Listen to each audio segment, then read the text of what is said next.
So I thought I'd make a video on this. Started my first day at work a couple days ago, and go back to work tomorrow, and hopefully earn some money before whatever, they get fired me, or I get laid off, or I have to quit, or whatever. But I'm hoping to stay there the whole time for many years, or for as long as I can. And here in Vegas, Las Vegas, and I was, thinking about my bone marrow transplant. And I had in 2007, I was admitted into the UT Southwestern Medical Center. This T-shirt here, in 2007, it was in, I believe, June, within a week or two of June. It was around close to Father's Day, and I recall going, as soon as I got diagnosed. I was diagnosed something in like the first week or 2 weeks of March, I think it was, or May. And I went to the UFC event with Julian, my brother Julian, and who gave me the bone marrow transplant, who is also an identical twin. I'm not an identical twin that I know of, but he's an identical twin, and I didn't know this. So it's kind of weird. It's a weird element, because he's passing down that sort of bloodline to me, and it's like a triplet. But anyway, I went to the UFC. It was called Art of War. This is where I saw Anthony Njoku fight. It was a great fight, and it was also where Pedro Rizzo, which was a Brazilian legendary UFC fighter who fought Tank Abbott, who fought fought in like the original UFC when it got really started to get really big, and he was like a heavyweight champ from Brazil. And anyway, he headlined at the fight, and then I saw Royce Gracie's rivalry fighter, some American fighter, I don't know, he's like a wrestler. He was there at the UFC, and I saw Dana White. And I remember looking at Dana White, and he was down there. And at this time, when I showed up to the UFC event before my transplant, I had just been diagnosed, and I was told I had 12 months to live. They told me I would be deceased or dead within 12 months. Before 12 months or after, give or take, they weren't too sure, depending on how much my body could actually handle anymore. They said they don't know how much internal damage I've already done to my physical body, specifically the internal organs or brain, where I could have a massive stroke, which was more likely to happen, or arteries to burst, or a heart attack of some kind, because the damages were happening for so long. So I'm going into this UFC event, American Airlines Center, with a death sentence. I'm walking in there with my brother, and he knows this. And we walk in there. I got a death sentence. I was going to die, and I had been told that I needed a bone marrow transplant, and I was going to be admitted into the hospital to have a bone marrow transplant in June, and it was in March. I think it was in May that I got diagnosed, but it could have been in March. Yeah, I got diagnosed and went to the fight in 2007. And I still remember it very well when I went there. And when I got there, it was something else to experience this death sentence that was sentenced to me. And I only had months to live. Not only months to live, I was going into a bone marrow transplant, and they told me I had a 50-50 chance of surviving. And it was a 1 in a million blood disease that I was diagnosed with, which is called aplastic anemia.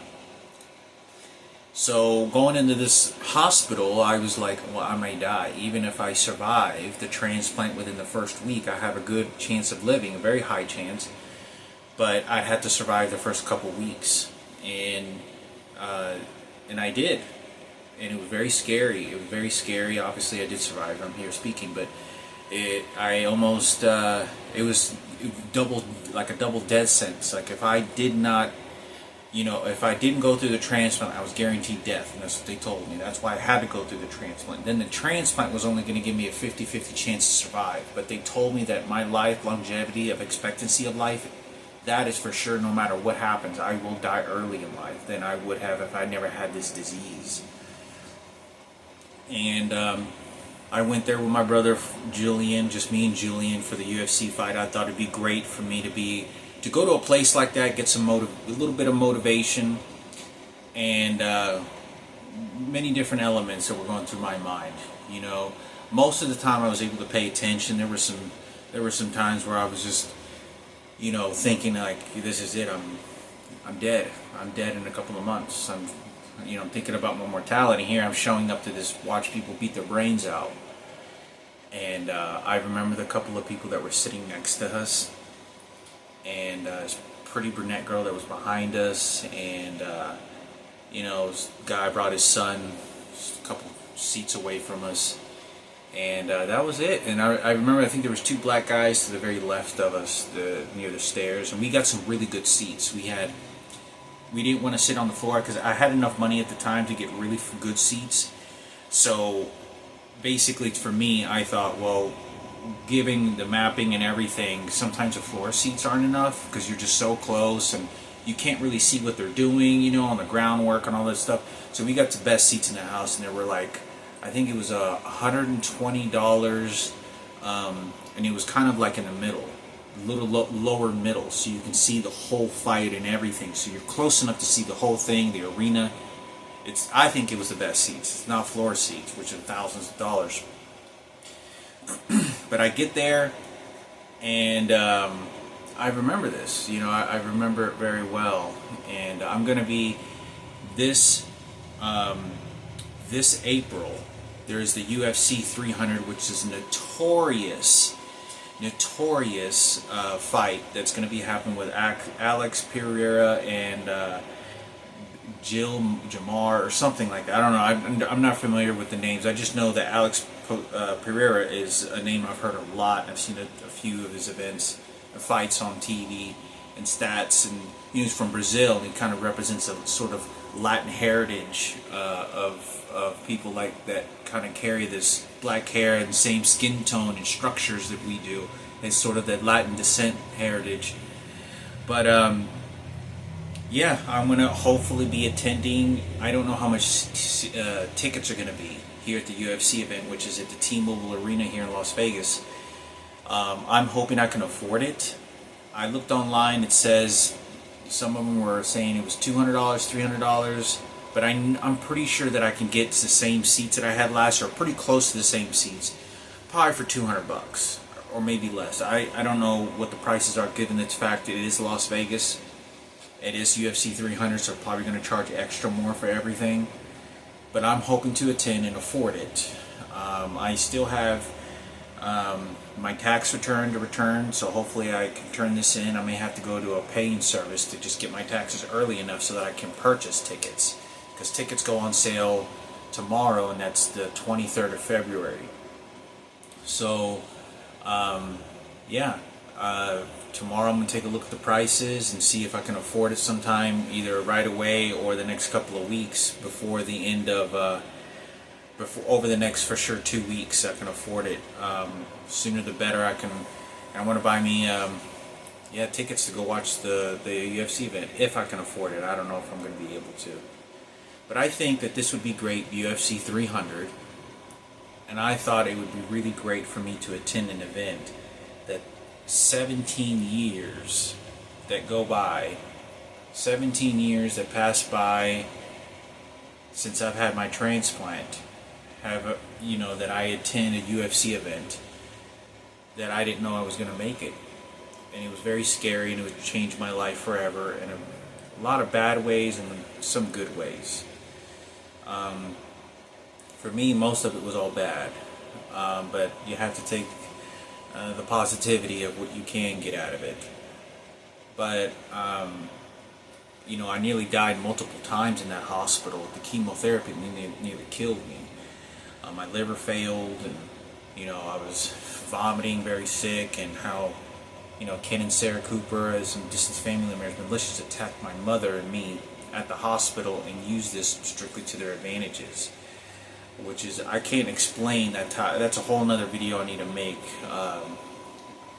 Of wishing of horror of death and malicious attacks. But President Barack Obama, George Bush was the president at that time, so my life is worthless to that point. But only to their profitable gain. But I want to be attending the UFC event, and hopefully I can. If I can't, then I'll probably watch it somewhere, depending on how the time goes and how I feel that day and what's going on the weeks before or the days before. I might go to, you know, a Buffalo Wings or something like that to be able to watch the fight. But I'm planning to attend. Hopefully I can. Tickets, I'm guessing, is probably going to be $200, so I'm going to purchase tickets. Hopefully get to similar or close seats to where I was last time, and I think it'll be very interesting for me to show up. 17 years and think to myself, 17 years ago, you know, I walked through something similar to an event like this and not thinking that I was going to be alive anymore. I was going to die. And that was the end. Regardless, I lost my youth. I'll talk about the other tragedies that happened when I was 28 on a different day, but it's too late for that. Obviously, that's a sort of masculine event. I'm really looking forward to hopefully watch the fight of Alex Pereira, which is, you know, the king of knockouts and, you know, a champion. And we'll be rooting for him. We'll be rooting for the Brazilian. You know, Stonehead, you know, as they referred to him as the Stone Cold Look. Yeah, here in Las Vegas, I'm at my job. I get a little bit of tips, maybe $5 here, $10 here. I get about $5 a day, and yeah, I'm gonna buy tickets. So hopefully, I don't know who's hacking my phone. I don't know who's arranging a ticket or arranging the tickets of that. They may not allow me to buy tickets and just jack up the prices specifically to me or make it unavailable for me, so they're not going to let me. But I hope that I can. I hope that I can make it. Hope that I can make it and everything goes smooth. It'll be very very special. Very important for me to walk into a place and I'm like, oh, 17 years ago, and I remember the pretty girls. I remember walking through there, and I still remember the sound, the aisles of me walking, the whole atmosphere. The guy behind me with this brunette girl wasn't very polite. I didn't feel comfortable with him at all. But you know, because he was kind of engaging with Julian a little bit, but I don't know what the situation was. And I hope that I can make it to the event. Purchase my tickets, who knows, maybe have a couple beers this time and get to watch the event. I know that there's UFC girls out there, you know, obviously Ariana Celeste. And then I could have sworn the girl that I saw at Disneyland, maybe it wasn't her. It just looked exactly like her, but maybe it wasn't her. You know, there's some people that just look exactly like other people, but I don't know. Maybe it was. So I know she's a ring girl. Then Dana White, I'm sure will probably know that I'm there because he knew all the attention that's going on now, right? And I don't know who told these people who I was when I got to that UFC the first time. It was the Art of War. Very excited to watch Anthony Njoku, which is from Dallas, Texas. You know, he fought at the Plano